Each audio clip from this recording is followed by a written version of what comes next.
Be'ez Hashem Yisbarach, we begin Perek Tashi, the 9th Perek of Hilchos Ishut, the laws of marital relationships in the Sefer of Nashim, the Book of Women, where the Rambam continues on the laws of Kiddushin, specifically those in the general category of Sveikas, those things relating to different situations of doubt as they crop up in many different contexts. Some of the key terms and concepts we're going to discuss about in today's Perek is Kiddushin Shali Nimsru Labiyah, which is a Kiddushin which is not given over for the ability to have cohabitation, if that's considered as Kiddushin. The laws of a shliach, of an agent that dies on his mission. If someone goes and betroths one of a person's daughters without specifying. The nemanas ha'av, the trustworthiness of the father regarding his engaging, his betrothing of his daughter. If someone says to a woman, Kidashticha, I betrothed you, and she denies that. Regarding a shliach that is Mekadesh, a woman engages a betrothed woman for himself instead of the Mishaleach. The laws of bittul, of nullification as they apply to the laws of shlichas, of agency. The concept of koil, which is word, a rumor, the word got out there regarding a Kiddushin, and also regarding the denial of such a Kiddushin ever happening. So begin Perek Aleph, where the Rambam begins regarding the Kiddushin of women, that in that group of those women that he's engaging, are betrothing, are those that are forbidden to him. Halacha Aleph. Hamakadosh shtein nashim. If someone betroths, gets engaged to two women, she'asa lisa shtein mishum erva. Now he cannot marry both of them because of the laws of arayos, of forbidden relationships, because these two are together an erva. If he goes and betroths them ka'achas as one, meaning he says, both of you are engaged to me, and the Mukadashas did not engage. Says the Rambam Kitzel, what's this case? Where, for example, he goes to a mother and a daughter. He says, I want to get engaged to the two of you. Or two sisters as one. So neither one are going to be engaged. As the Gemara says, Kiddushin of Nun, the general rule. Whatever is not bezach hazeh, whatever you cannot do consecutively, so then it's not going to happen even at the same time. And here, since there cannot be Kiddushin in the woman's sister-in-law, so also over here, what you're doing at the same time, or mother and daughter, it's not going to take effect at the same time either. Now, halacha base. Kiddush nashim merabos ka'achas v'amar. Let's say he betroths many women at the same time, and he says, "Hare kulchem mukadashas le." Okay, all you women, you're all engaged to me. And he gives one of the women money that it should be a shabbat pruta for every one of those women. Now, and in that large group of women, there were two sisters, a yishabita, or a mother and a daughter, or any similar type of category that are arayos one on the other. They're not intrinsically in their vote to him, but the two of them are. If you have one, you can't have the other. So then, ein achas mekul mukadasha. So now, neither one of any of the women are going to be engaged, because since he said kulchen, all of you, so now obviously it can't be all of them, because in the group there are sisters or mother-daughter, so therefore it's not going to take effect on the other ones too, because he included them all in one act of Kiddushin, and since he's not acquiring some of them, he's not going to acquire even the ones that there's no erva. Now, but let's say he said to them, the ones that are fit for you to have with me cohabitation, mukadashesly are engaged to me. Oh, okay, then how do they call them mukadashesly? Then all those women are going to be engaged to me. Chutz me'achayis, except for the sisters, Ayisha Bita, the mother and the daughter, Keitzben, and those that are like that, because again, since they can't be consecutive, since they can't be Bezachazeh, which is the mother and daughter or the sisters, so it's not going to be Vasachaz either, but the rest, which are Royal Labiyah, will have a valid Kedusha. So too says the Rambam Mishneh, he says to them, you're all engaged to me. Now, but in that group of women, there was a maidservant, again, who he can't have marriage with, or a non-Jewish woman, or a singular woman that's an Erevatim. There was a married woman there, it wasn't all single girls. Or his daughter there, he didn't realize, or his sister, or that he did. But there's one that's forbidden him, and things like that. Then now none of the women are going to be engaged to him, because again, in there was someone that's forbidden him, and he said them all as one. So you can't have some, you can't have the rest. Now, but if he said, those amongst you that are fit to get married to me, which is fit for a cohabitation, which is no problem about forbidden relationship, should be engaged to me. Okay, then how do they call them and all the rest of those women are engaged to him? Except for that woman, the non-Jewish woman, the maidservant, his daughter, whoever it is, that Kedushin will not take effect by her. Halacha Gimel. If he says to two sisters, okay, obviously, as we said in the previous halachas, you can't betroth two sisters, But he says to the two sisters, one of you are going to be engaged to me with this ring that I'm going to give you. And Benasla Pruta, not the ring, but he says with this, and he gives them a Pruta. Or one of them received it for her friend. Another similar case. If someone says to a father, one of your daughters are engaged to me, and the father receives the kedushin because the father has the rights to receive the kedushin of his daughters until they become begeres, as the Rambam explained in Parag Gimel. So in these two cases that we just described, kulan tzrichas get menu. So all of them, all the sisters, all the daughters, they need to get a get from this man. But also, now he's forbidden to be with any one of them, and the reason is because since he didn't specify which one he's engaging, so now he can't marry any one of them because it might be Achay's sister, it might be his wife's sister. And the reason this is because the kedushin actually does take effect in them, although he cannot be with one of them, because he didn't betroth both of them, he betrothed one of them. So kedushin is taking effect, even though he can't technically do bia, which is like Abaya, in contrast to Rava and Masechtas Kedushin, which Kedushin she'enim misurin labia, a Kedushin that cannot end up having cohabitation, is still going to be Kedushin, which is one of the 6 halachas of Yal Kagam, which is that we rule like Abaya in contrast to that of Rava. So therefore, it's going to be Kedushin, but again, you don't know which one, so he's going to have to give a get to all of them. Now the Ram now in Halacha Dal moves on to another doubt regarding when did the shliach do the actual kedushin that the man had sent him to do. Says the Ram Halacha Dal, someone makes an agent to go, you know that woman? Do me a favor, she's single, I want you to go ahead and betroth her for me. And okay, he went and he did the kedushin for the man. But at the same time, the one who sent him found another girl. And he went and engaged himself, not only another woman, le'ima, to that woman's mother, or to our daughter, or to our sister, which is an error. You can't marry both of them. Now, the ein you do a ezim and the now it's not known who did it first. They didn't look at the clock. They don't know exactly who did the first kedushin. So shtein tzrichas get. Both women need to have a get, vasurslav, and they're going to be forbidden to him because he's not allowed to marry the relative of his divorcee. So since he has to give a get, now neither one are going to be permitted to him because either one is going to be, which we don't know which one it is, Karev Gurushase. So it says Isha same way the other way. If a woman makes an agent to go ahead and betroth her, he goes and gets a man to engage her. But at the same time, she went and she found another man, and she goes and betroths her to someone else. Now here it doesn't make a difference like a relative, like in the previous case regarding a man. Here a woman, she can't marry 2 men anyway, so it's any man. Now we don't know which one was engaged first, if her kedushin was first, and therefore that was a nullification of her agent's agency, and she engaged to someone else, or if the shliach did it first, and she was already engaged before she did her own. So halachish name this maged, so both men have to give her a get.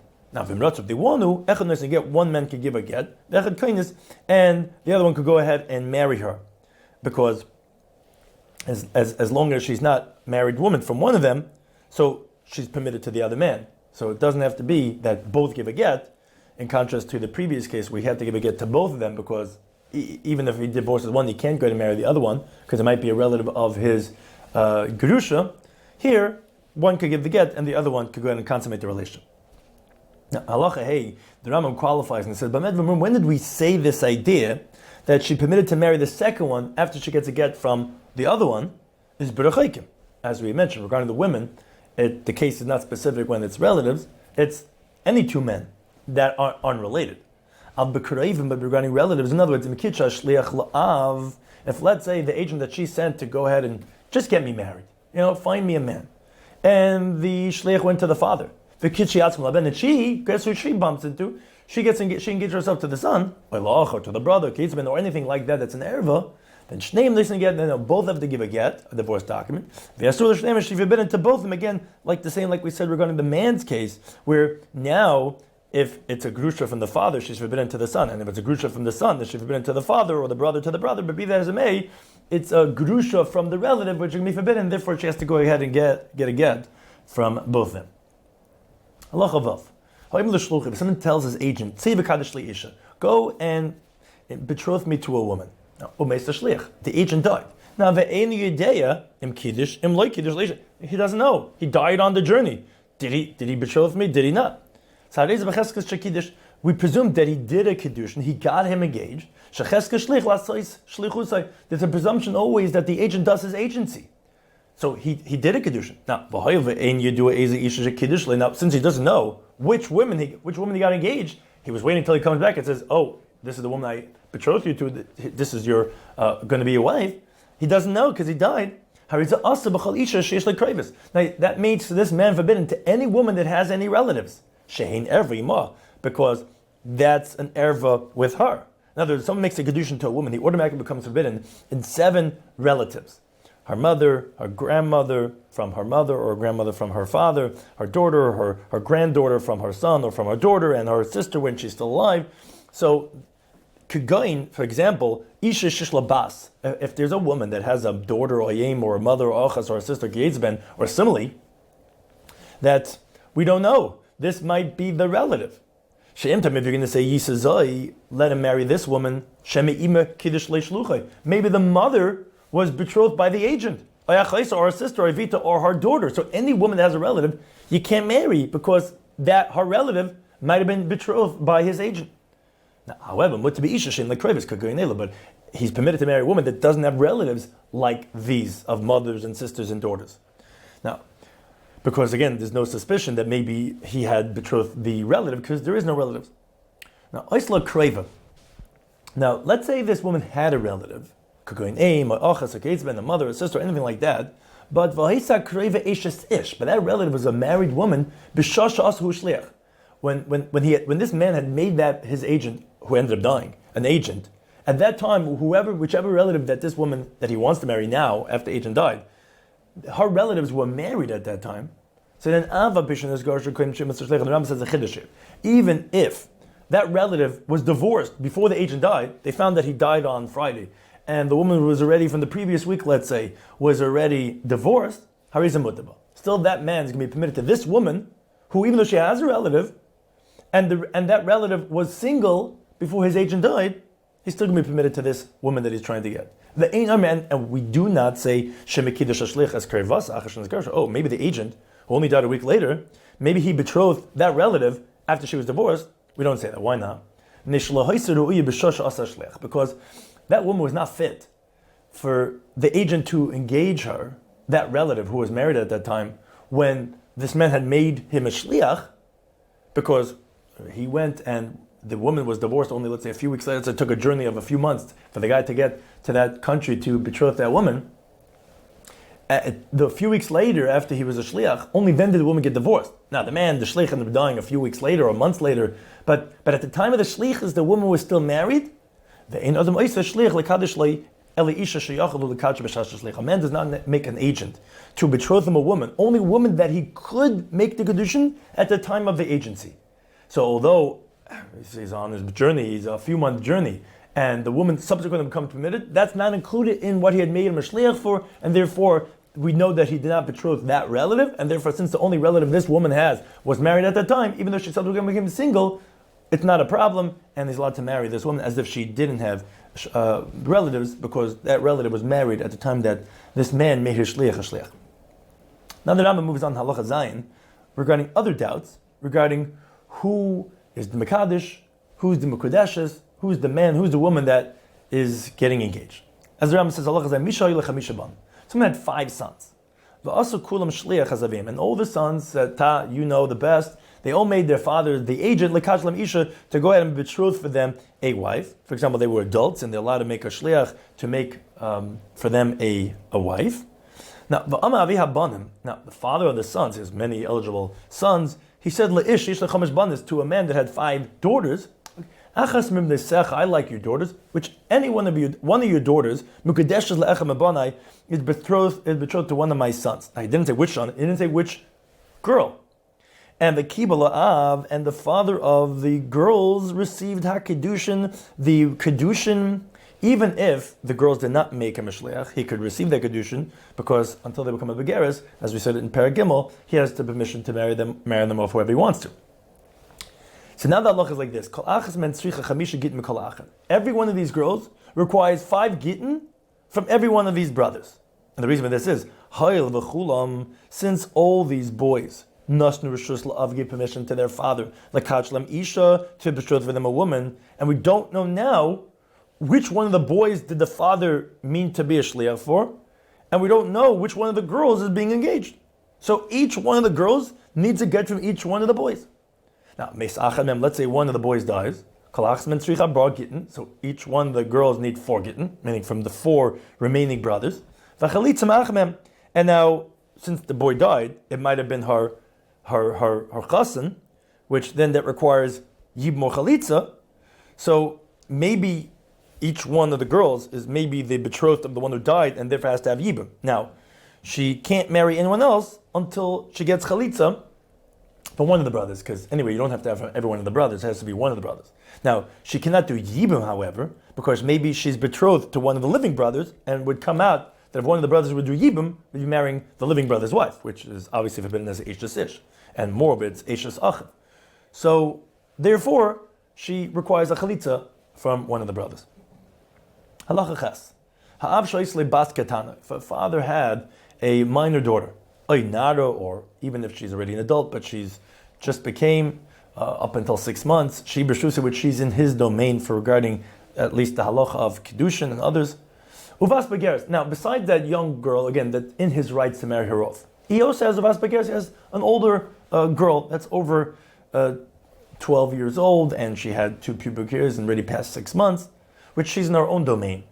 But that girl also says, "Tai, you're smart, you know." She gave him permission to marry her off, whoever he wants to.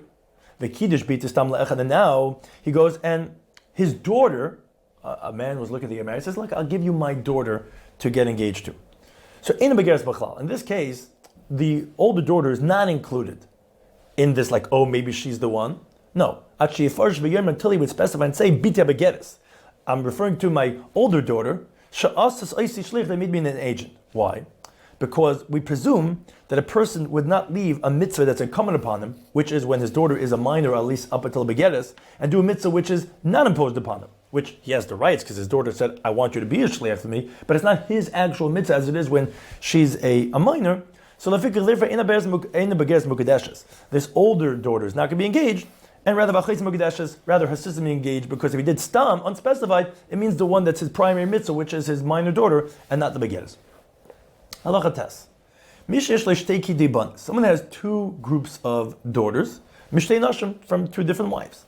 Now, they're all in his domain, meaning they're all younger, and they're all minors, they're not yet a begeres, and he could engage anyone that he wants to, even without their consent. Now, and he betroths, he marries off, we call marry, but means engaging one of them. And when he's doing the kedushin, he says to the chassan, to the chatan, to the husband, you know which one I'm marrying off to you? My oldest daughter. Now, says the Rambam like this. Although you could say, maybe who he's betrothing is the oldest of the oldest. Meaning, from his first wife, the daughter that was born first, maybe means Gedolah Shebektanis. It might mean the oldest of the smaller ones, meaning from the second wife, which gave birth afterwards, she's also the oldest from that wife. Or actually, maybe it means the youngest of the older group, meaning from the first wife, who she gave birth to her 2 daughters first. Why would it mean the youngest one of the older ones? Because ultimately she's still the older one of even the older ones of the smaller ones, meaning because the second daughter was born first before even the first one of the second wife. So in a way, she's gedolah, she's older than the second wife's daughters. Still, hare kula mitaras. All the girls are going to be permitted to marry other men, except the oldest of the oldest, meaning the first wife. Her oldest daughter, she's going to be the one, she's the only one that's engaged. We know definitively it's her that was meant when he said, my oldest, that's engaged to this man. And the same thing works in the other way. Let's say he tells the man, you know who I'm betrothing to? Is my smallest daughter. Now, although you could say, maybe means the youngest of the younger wife, A Ketana Shabbat, so maybe it means the youngest of the oldest wife, because she's also the baby of the older wife. A Gedel Shabbat, or maybe it means the oldest of the second wife, what we call the Ketanas, of the younger group of girls. Why? But didn't he say the smallest? Yeah, she Ketanim and Ketana Shabbat, because she's still smaller than the smaller of the older girls from the first wife. So in a way, she could be also technically the Ketana. Says the Rambam, all the girls are permitted to marry other men. Because the youngest of the youngest group. So there's two groups. The youngest of the youngest, she's going to be the one. She's the only one that's engaged. Because says the Rambam, the understanding of my oldest daughter is that means to say there's no one older than her. And the understanding of my smallest daughter, my little one, is means that there's no one that's younger than her. Because a person generally doesn't talk in a situation that would allow doubt in there. Rather, he's clear, black and white. He means the younger one means the youngest one, and the older means the oldest one. Now Rambam moves on regarding the trustworthiness in regards to Kedushin. Who do we believe? Regarding the father, the husband, the wife, meaning the Chatan, the Kala. Halacha Yud, says the Rambam like this. The father is believed to say, Al Bitoy, Kodim Shetivga, on his daughter before she becomes a Begeres, Shema Kadeshes, that she's engaged, Va'isra Alakol, and he can make her forbidden to anyone. This is based on the pasuk in Doram Chav Beis, as beating the Sat Lish, my daughter I've given to this man. When he says Leish to a man, she's forbidden to everyone, because we don't know who the Kedushin is. When he says Hazeh, then she then permits her by saying that, it's to this man, which the pasuk there is talking about, Anara, where she's still in his domain. Now, Halach Yud let's say the father says, Kedash is B'tiyah, I betrothed my daughter, Ve'eni del mi Kadeshtiyah, and I don't even know who I engaged her to. So now she's forbidden forever on any man, because the father's Kedushin was a valid Kedushin, until the father says, I remember, I betrothed her to that man, and then and all she's going to require is to require a get from that man. And the Chiddush is, and even if the father recalls after she really became Begeres, which a Chiddush in that is, once she's Begeres, then she's not in his domain anymore. Still the father is believed because of the halachic concept known as a Pesha Asa or Pesha Hitter. Because his words were what made her forbidden, so his words are going to go ahead and make her permitted. And even though it's coming at a time when she's not in his domain anymore, because it's not like the later words are contradicting what he originally had said, which that would have to mean that you have rights now. No, it's possible that initially he didn't know who he engaged her, and now he finds out. So therefore, as we're going to see actually in the next halacha, that even another person is believed to permit her, and for sure the father himself, as the Maggid Mishneh says, and therefore, even after she's already begeres, he could say, I remember it was that man, and again, all she needs is gerushin from that man, that she's permitted to marry anyone else. Now, halacha yud beis. Amar Av, let's say the father says, I don't know who I engaged her to. And then a young man comes along and he says, or anyone comes along and he says, I'm the one that engaged her. So Neman, that man is believed, because we don't believe that he'd be so audacious to say in front of the father that I was the one, because he's afraid. The father's saying, what are you talking about? I never met you in my life. I don't remember exactly you, but it definitely wasn't you. So he wouldn't have the chutzpah, and if he's doing it, so he's believed, aflichnis, even to consummate the relationship. It's not just to say, I'm the one and I'll give the get and let her go free. No, even to marry her, and we don't say that maybe his desires are getting the best of him because he wants to marry that girl. And they don't even need another kedushin. He's believed to say he did the kedushin, and they could just go ahead and consummate the relation. Now, halach yud gimel. Let's say bo shnayim. Let's say two people come along. Zayim, this one says ani kedushin, I was the one that did the kedushin. V'zayim ani kedushin, the other one says I did the kedushin. So here shneim neisni get. So here both of them have to give a get to permit her to marry other people, because they're believed, but we don't know which one. So they both give a get. Now, if they want to, echad neisni get, one could give the get, v'echad koinis, and one of them could go ahead and consummate the relationship and get married. Now, it's possible that in this case, it would require, however, for him to do another kedushin a second time, like the Rashba says, because the first person is claiming that she's engaged to him. So maybe in truth she was not engaged to the second one who was about to marry him, so he could consummate it, but that maybe she should first get kedushin from that man. Now, let's say kanasa. Let's say this man marries her, who said that I was the one who engaged her, which we said he's believed. Then, only then after they got married, did another man come along and say, hey, I'm the one that betrothed her. And then he's not believed. And he does not make her forbidden on her husband, because once she was already married permissibly with the consent of the sages. So the second one that comes along cannot go ahead and make her forbidden. According to the Rashba, even if they didn't get married, it's just even if they permitted her to get married, the second one cannot come along and remove from that heter that the first one already had. Halacha Yudalit. Ha'isha sha'amra, the woman that says, Niskadashti, I was engaged. V'eni das mi niskadashti. I don't remember, I don't know who it is that I'm engaged to.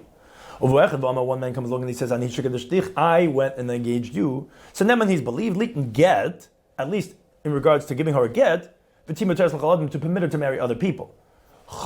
Except from him. And this is even after he divorced her, because if we permit her to him after the divorce, you have to be concerned that maybe there's some type of trick going on between the two of them, to just permit her to go ahead and him to marry her, and he's permitting her by saying, oh, I was the guy. But he's not believed to go ahead and say, I was the one, to go ahead and marry her, because maybe his desire is getting the best of him, and that's why he's lying. And moreover, she's going to go ahead and play along with him, so that he could permit her, because she's stuck now until she remembers who it is. So when he comes along and says, I was the one, oh yeah, you were the one. And again, so if it's to do her a favor where he's not gaining anything, so why would he go ahead and lie? So then we're going to go ahead and permit her to get married to someone else when she gets a get from him. But to marry him, that would not be permitted, because she would go along with it, and he's doing it just for his own personal desires. Halacha Tezvav. If a man says to a woman, Kidashtich, I engaged, I betrothed you. She says, what are you talking about? Look at Ashani. You didn't get engaged to me. So the halacha is like this, because there's ramifications if there was a kedushin or not. Who also b'krevis out? He's forbidden in her relatives, because the fact that he, in his own admission, says that he was engaged to her. So there's a concept called shavi nafshei chaticha d'isuri. He makes her like something forbidden to him, because once a man becomes engaged to a woman, which based on his words he was, he automatically becomes forbidden to her 6 relatives when whether she's alive or dead, automatically, so he's forbidden to those women. Now, but she's permitted in his relatives because she's denying what he said, and based on what she's saying, which we believe her, we don't believe him, this one person who is one person, and he is negated of it, he has a bias over here, so she's permitted in his relatives. Let's say she says, Kedashtani, you got engaged to me, you gave me that ring. But says, what are you talking about? Look, I did not engage you. So he's permitted in her relatives. But she's forbidden in his relatives because she said that she was engaged to him. Now, Kidashtich, let's say he says, I betrothed you. We went out and I gave you a ring. She says, no, look at Labiti. It wasn't me, it was my daughter. So who else is Gedailah? So he's forbidden the relatives of the older one, meaning the mother, because he claims it was the mother. But the older one, the mother, is permitted in his relatives. She's denying it. He's permitted the relatives of the daughter, because he claimed it wasn't the daughter, he claimed it was the mother. And the daughter is also permitted in his relatives, because the mother is not believed regarding the daughter. The mother's claiming it was the daughter, but the mother has no rights to say that it was the daughter. And therefore the daughter is still permitted in his relatives. Now, let's say he says, Kidashti es bite, says, your daughter, I engaged her. V'imeshri says, no, like Kidashti Eloisi, it was me that you got engaged to.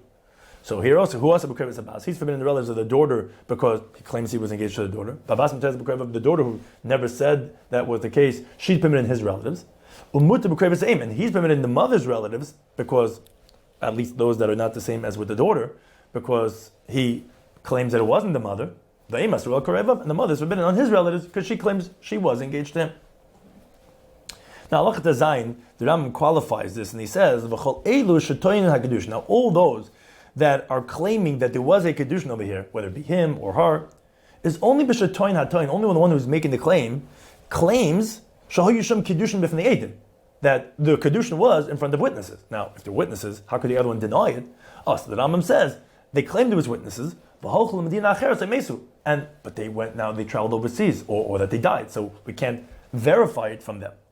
So, but it has to be that the claimant said that there was witnesses, because if they admit that, oh, there was kedushin, but no one saw, there was no witnesses, then ain't kan kedushin. Not like there's no verification. There's no kedushin there at all. Like we explained in Perek Daled, that's intrinsically a flaw in the actual kinyan of the kedushin, and therefore it's not a kedushin at all. Now, and anywhere where a woman says to a man, Kidashtani, you betrothed me. But when he says, I did not betroth you. We still request from him to write her a get, to permit her to everyone else, because if she doesn't get a get, she should have been to marry everyone else in the world based on her testimony that she was engaged to him. And the reason why we make such a request from him is because he doesn't really have a monetary loss over here, because he's not going to have to write a ksuba. Now, although when he divorces her, he's forbidden on the relatives, but that's not such a great loss because there's many women out there that he could marry, but we can't force him because, he could claim that he doesn't want to be forbidden in the relatives. But we make a request from him, since it's not really such a big loss, to write her a get. Now, let's say we don't even ask him. Let's say on his own, from after the woman makes the claim, he writes her a get.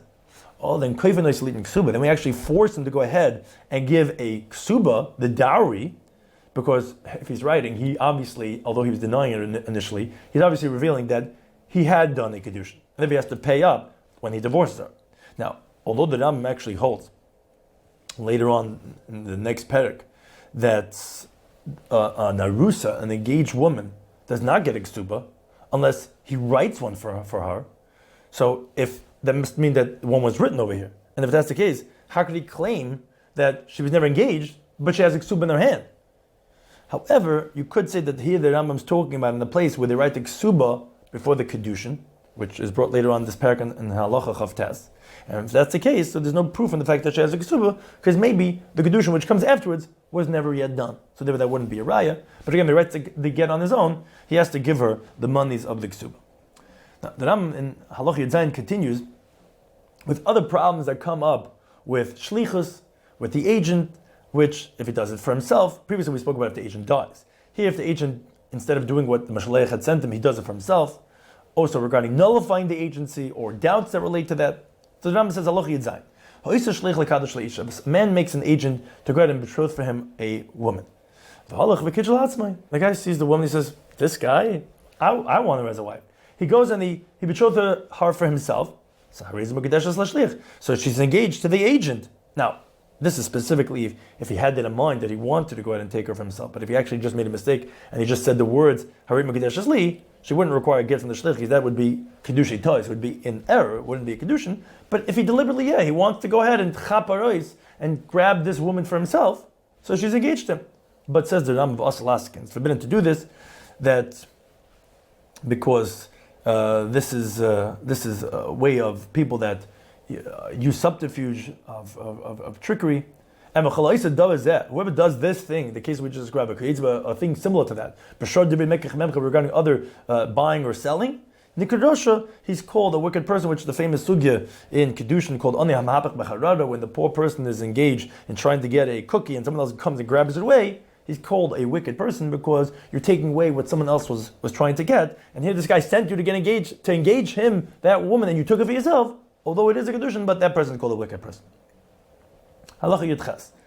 If someone makes an agent to betroth him a woman, the guy goes and betroths for him that woman.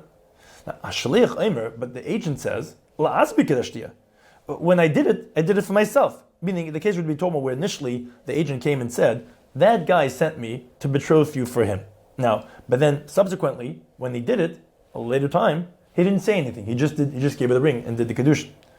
So he claims he was doing it for himself.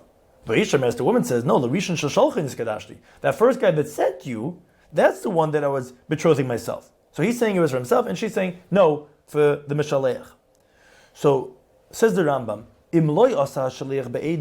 if this agent was not made in front of witnesses, which this is the Rambam Mishneh Torah in the third parak, that he says that the agent that the man makes to make a kedushin for his woman does not have to be with witnesses, because there's no place for necessity of witnesses by the agency of a man, just to verify. But if they both agree, then he could be a shliach even without witnesses. So if it was not in front of witnesses, saharei hashliach asa b'krevesah. So the agent is going to be forbidden in this woman's relatives, because according to what he's claiming, he did the kedushin for himself, and therefore again, he made her something forbidden based on this testimony. But she's permitted to his relatives because she's claiming no, she never agreed to get married to him.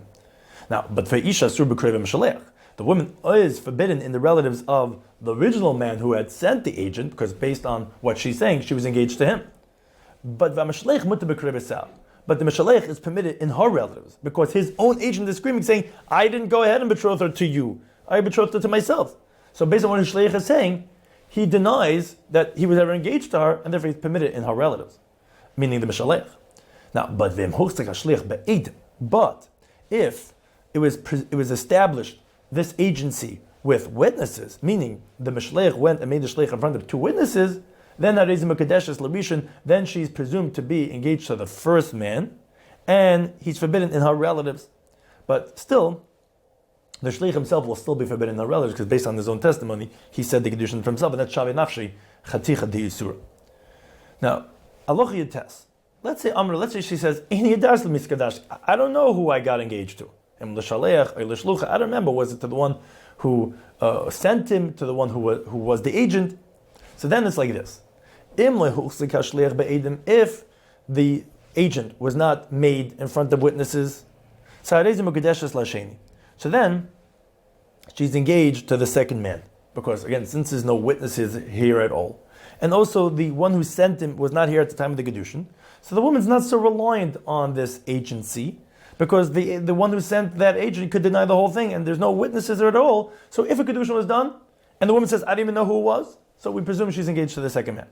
But if let's say it was established that he is his agent, because there was witnesses, then both of them have to go ahead and give a get. Because here, she relies on that he is the agent, because the one who sent cannot deny, because there's witnesses who say that he was your shliach.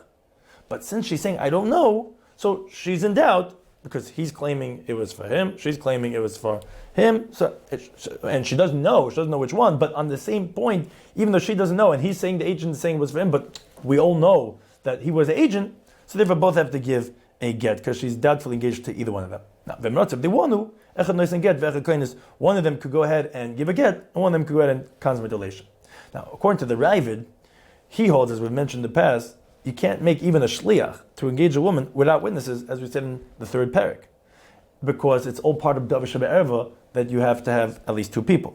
So he actually explains the Yerushalmi that says these words "Huchzik hashliach be'edim" differently than the. It's not if you did it with witnesses or not, because you always need witnesses. Rather, what it means to say is, if the agency was well known, it was huchzik in the place where the woman is. Oh, so therefore, even the first man's going to be forbidden in the relatives, because the protesting of the agent will not be effective to undo that it's well known that he's an agent of the first guy, and therefore we're not presuming that it was for him, but rather that it was for the Mishalech, so we're not sure, so both have to. When the Rishalmi says, which is where this halacha that Rambam is coming from, lo yuchzik hashlich, means to say that it wasn't well known. Of course there was witnesses, but it wasn't well known. Here if the agent protests and says he's doing it for himself, so his protest is effective, and therefore then she's considered engaged to that shliach, and she's permitted in the first man, the Mishalech, is permitted in her relatives. Halacha chaf. If a woman makes an agent to get to betroth her, the halach the kidsha, and then the agent goes and gets her engaged. But when he was going, bitla hashlichas, she nullified the agency, and she retracted. Now that retraction is effective because her first speech that made him into agent, the second speech is undoing that, and that could even be not in front of the agent himself, because bod dibur mavatl dibur. Now, but the ein yedua, but it's just not known. Im koidim shekibul hakedushin chazra. We don't know in her retraction. Was it before he had accepted the kedushin, or was it afterwards, which is already too late? So out of doubt, she's engaged. The same thing as a man that makes an agent, and he retracts. You're just not sure. Did he retract? Did he back out quickly before he did the kedushin or not? So you're not sure. It's too late. Once the kedushin was done, you could give a get, but then it would be kedushin out of safek. Halacha chafalf. Mekadosh aches mechamesh nashim. Someone betroths one of 5 women. Now, the any day is men kiddush. He doesn't know which one. They all looked similar. He doesn't know which one he betrothed. Now, he only engaged one of them. But now each woman, they want to be married to him. Each one is saying, I'm the one that he betrothed. So Asa B'Kreb is cool. Now he's forbidden in all their relatives because each one of them is a doubt. Is it his wife and hence her relatives? And moreover, when they say get he has to give a get to each and every one of them. Again, if he doesn't want to marry them all, he could marry them all. But if he doesn't want, he has to give a get in each one of them. Now, however, he puts the amount of the ksuba, the dowry, which is when the marriage dissolves, he has to give her the ksuba. He puts only one amount, one ksuba, amongst the 5 women, and he leaves. In other words, he doesn't have to pay each one of the claimants the amount of the ksuba. Now, but vim kiddush bebiyah. But let's say he did the kedushin with cohabitation, which is disgraceful. So Kansai there the sages penalized him because he violated what we brought in Perek Gimel, that the rabbi said, although it's one of the three ways of kedushin, not to do kedushin with biyah. So the rabbis penalized him, sheet and ksuba. In that case, he has to give each one of them the ksuba out of doubt. Now, but the Rambam qualifies, this is all talking about whatever you do, but that it's known, that although he betrothed only one of them, but that one, he had written a ksuba to her, but avda now, and it's lost. Now, you don't know who was engaged, and you don't know who he owes a ksuba to. That's when he has to give the ksuba. Because each one is saying, Anihu she'gedashtani, I'm the one that he engaged, v'chasavta li ksuba, and he had written me ksuba, of the ksubasi, but my ksuba got lost. What the Rambam means to say is that this whole halacha is only applicable only if he at least wrote a ksuba to one of them. Because if he didn't write it all, the halacha is that an arusa, an engaged woman, doesn't have a ksuba at all, as the Rambam is going to say in the next parak. But by a married woman, even if he doesn't write a ksuba, rather he just gets married to her, he has to give a ksuba. That's one of the stipulations of the courts, as the Rambam says later on in Perek Beis. But since we were talking about regarding engagement, the Rambam is just qualifying that we're saying it's all five. If he did it through B, he has to give each one of them. Again, that's only if a ksuba was actually written. It's just that they're claiming that it was lost. Then he has to give a ksuba. Now the Rambam continues, halacha Beis. What if, let's say, there are rumors going around regarding this girl that she's engaged, or that's what the word on the street is. So says the Rambam, halacha Beis. Ha'isha sheyatza le'al, and these are all different types of doubts that come up regarding kedushin. Ha'isha sheyatza le'al she mukdesh le'pleni. Word is going around that woman is engaged to that man. So, we can presume that she's engaged, even though there's no clear, we don't have a clear proof, but any rumor that wasn't there, that wasn't presumed in the court, then that type of rumor we're not concerned for at all, because many people say, "Oh, I heard from that person, or from that person, I played telephone from that person. They went overseas, but if people would have came, they would have said, we never said such a thing." So then we're not concerned. So says the Rambam. So what type of a rumor is it that we presume that she is considered engaged? We're talking about where two people came along, and they testified in front of the courts. They saw the candles were lit. Which that was their custom, that they would light candles at a simcha, umitas mitzayis, and the couches, the beds were all spread out with beautiful linen. People coming in and going out, and her friends, the girls, they were all happy with her, and they were saying, "Oh, the Scotch are playing this ayayim. Oh, that girl, she got engaged today."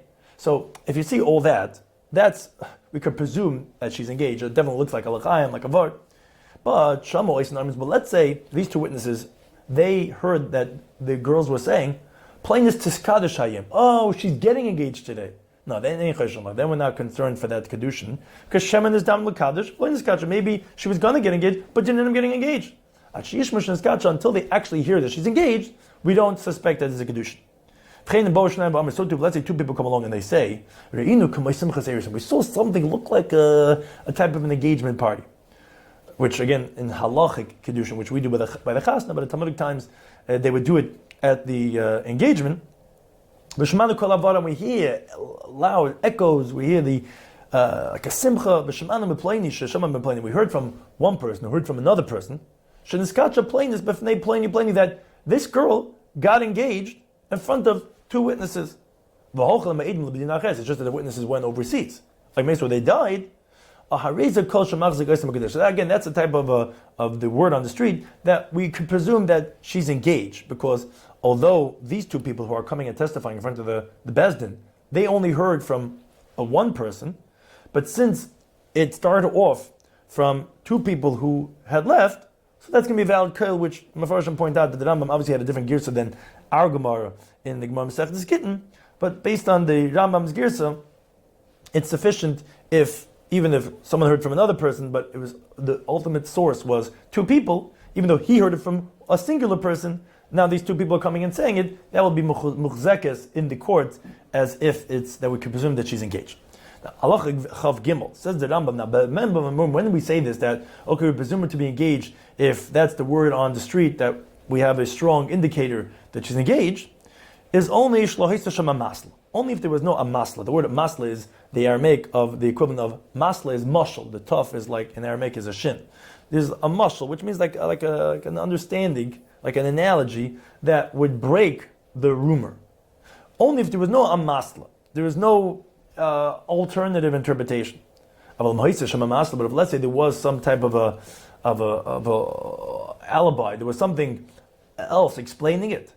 And at the same time that they heard that she's engaged, they also heard something that's a mashal, but we're not in the colloquial terminology of the mashal. But let's say there's something that will change the rumor. Then she's not presumed to be engaged. As the Rambam explains, what's in the masla that we don't rely on what the word is, because when they heard that she's engaged, they heard plainness niskacha al tanai, that girl, yeah, we heard she's engaged on condition.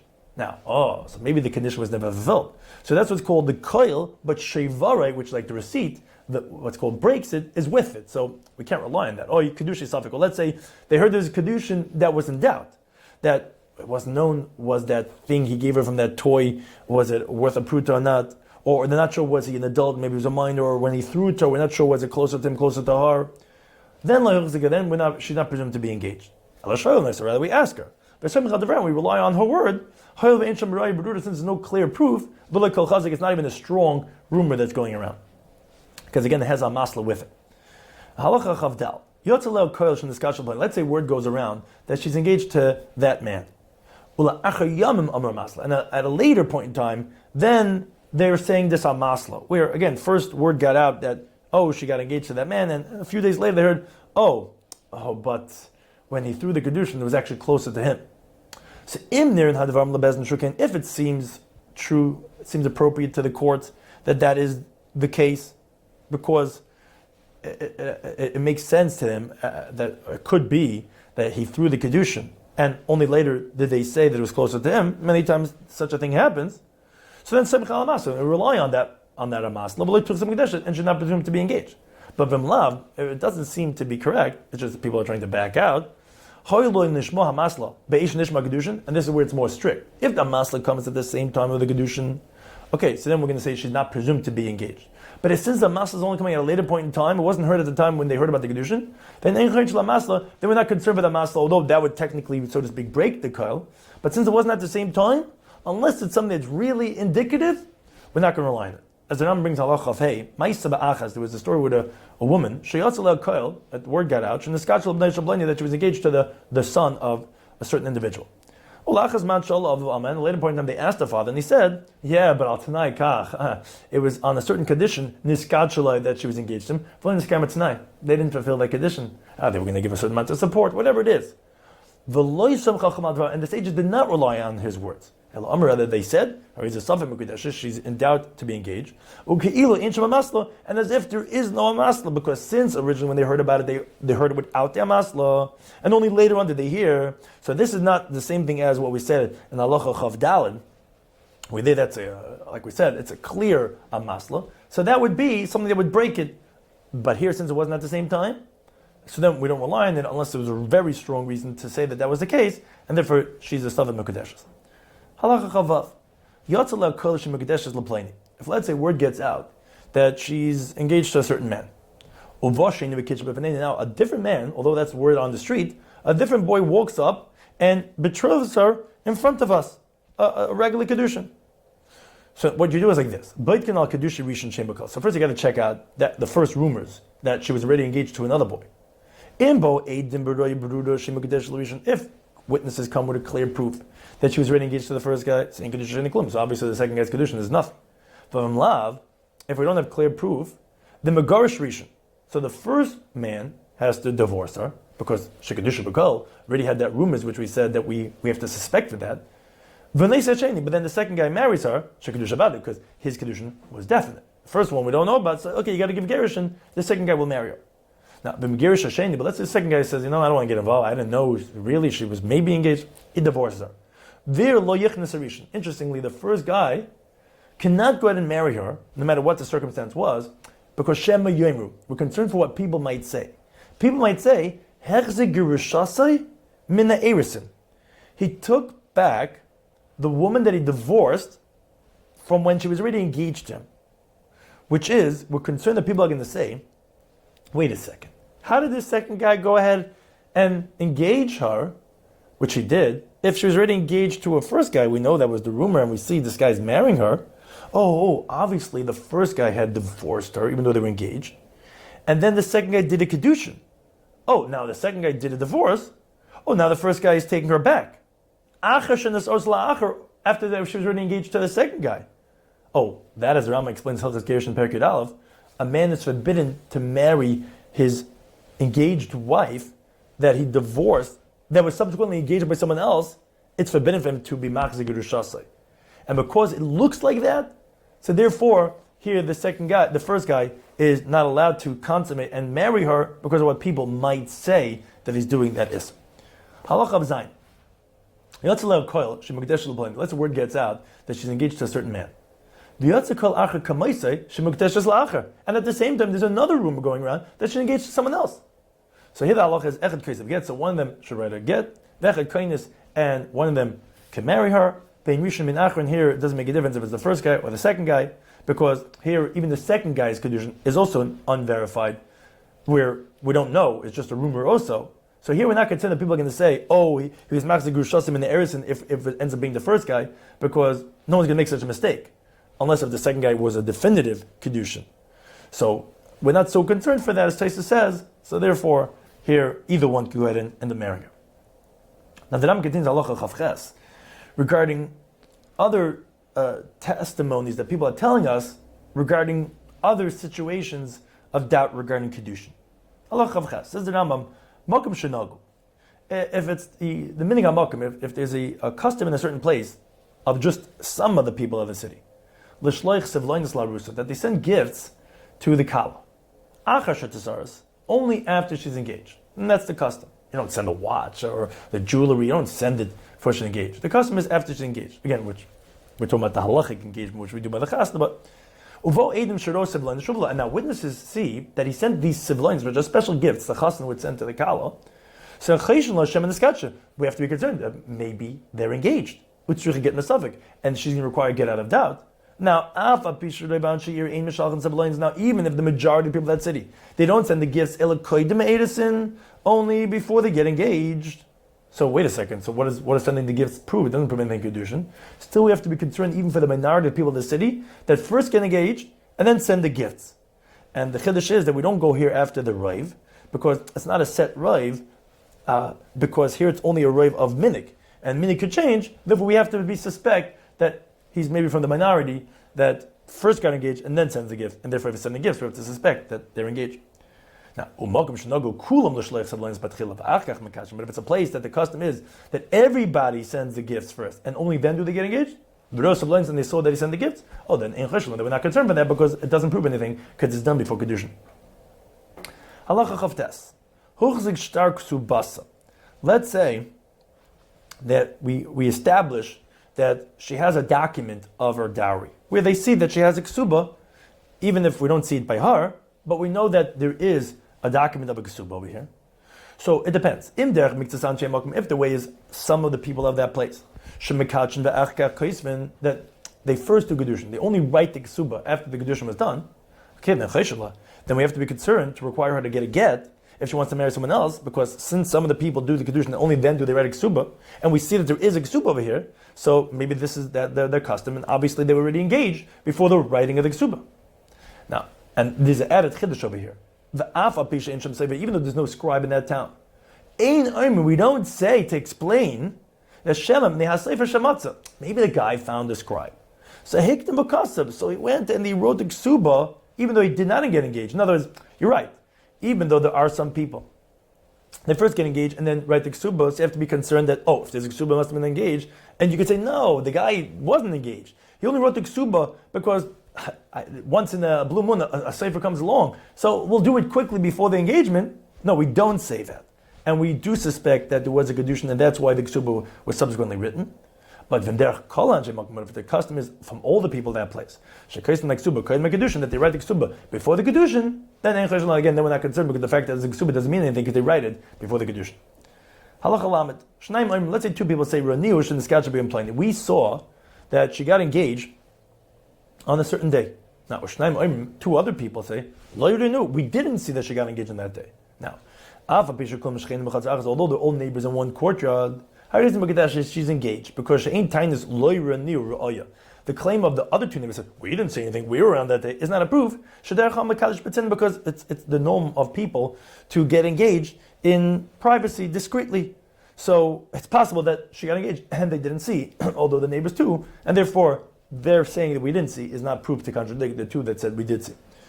The Ram concludes with Halach Lamed Alf regarding the woman's claim regarding the Kedushin. Let's say one witness says, this woman was engaged. She says, no, I was not engaged. So Allah is Harizim Teresh, she is permitted to marry other people because we don't believe one witness to say she's engaged if the woman is denying him, because we have a chazaka that she wouldn't be so arrogant to deny what the witness is saying, and therefore if she's denying it, she's going to be permitted. Now let's say one witness says she's engaged. The Echad one says, she's not engaged. So in Loitin says she's not going to be able to get married, meaning even if she says, I was not engaged, but since there's a witness that's supporting her, so actually then she would have the audacity to deny the other witness, and therefore there's no value to her denial, so it's like as if we don't have her, so it's not one saying yeah, one saying not, they're contradicting each other, and therefore she cannot get married. Now, but if she does get married, then loy teitze, then she doesn't leave, because she's saying, I was not engaged. So although we wouldn't let her get married, when she's married, the fact that she's denying that she said I was never engaged, we don't make her leave this new husband. Now, let's say she says Mugadesh Sani. Let's say she says I'm engaged. I was engaged. Well, then later, a few weeks later, she goes and she gets engaged. She engages herself to some other man. So it depends. If she gives some type of excuse for her words, in other words, she explains why she had originally said I was engaged, because she says because for this and this reason, I said a few weeks ago that I was engaged. Now, and we see what she's saying, that there's substance to what she's saying. She's going to be permitted to the second man. As the Gemara Beis explains, there was a story with a mature girl that was beautiful, and so many people wanted to get engaged to her. And she says, I'm engaged. So all the people stopped courting her. A few weeks later, she goes and she gets engaged to someone else. So the sage says, what did you see to do such a thing? Weren't you already engaged to someone else? No, she says, initially, people that were not appropriate to get married to me, they were driving me crazy to get engaged. So I just wanted to stop them by saying I'm engaged, but I really wasn't. Oh, that makes sense. And therefore she's allowed to say that was the reason why she said that, and she's permitted to the second man. Now, but if she doesn't give a good excuse, or she gives an excuse, but you see there's no substance in what she's saying, then she's forbidden. And therefore the second man's kedushin, which we don't know if she's engaged to someone else or not, we have to suspect it, his kedushin is only a doubtful kedushin. He gives her a get, and she's forbidden to him, and she's forbidden actually to everybody, until the first guy that she claimed she was engaged to, and also to him she's not permitted, until she gets a gershon from the second guy who maybe she was engaged to, because maybe the first guy was not a kedushin. So if a woman comes along and she says, I'm a married woman. And then she subsequently says, I'm really single. So if she gives a good excuse why she said that, she had a reason why, an alibi, and the substance of what she's saying, we could tell, it makes sense, then she's believed to permit her to marry a second man, and even if she wasn't engaged, we rely on what she's saying to permit her to get married to someone else.